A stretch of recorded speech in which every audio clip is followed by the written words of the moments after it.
Shwmae bawb! Cerys dwi, a roedd wedi bod dysgu Gymraeg ers 2 flynedd. Fel plentyn, roeddwn i ddim yn siarad Gymraeg o gwbl. Roeddwn i astudio GCSE Gymraeg, ond achos nad i fiw nail i'n siarad Gymraeg, anghofiais i. Mae dysgu Gymraeg fel y doelyn wedi bod yn un o'r pethau gorau i mi wneud. Felly, dyma 3 rheswm pam y dylai chi geisio dysgu Gymraeg. 1. Mae'n agor di byd i ti. Ers i mi dysgu Gymraeg, rydw i wedi profi cymaint o bethau newydd. Cyn hyn, nid oeddwn eiriad wedi bod ymhellach i'r gogledd na Aberystwyth.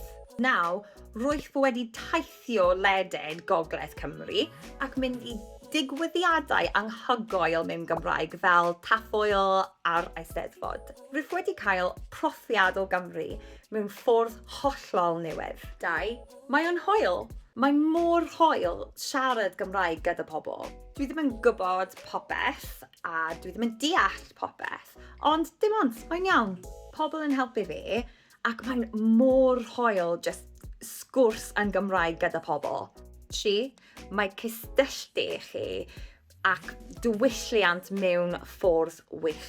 Mae siarad Gymraeg yn wneud i ti mor falch o Gymru a mor falch o ble wnes ti dod. Mae dysgu Gymraeg wedi bod yn un o benderfyniadau gorau fy mywyd. Gobeithio yw byddwch chi'n dewis dysgu gyda fi hefyd.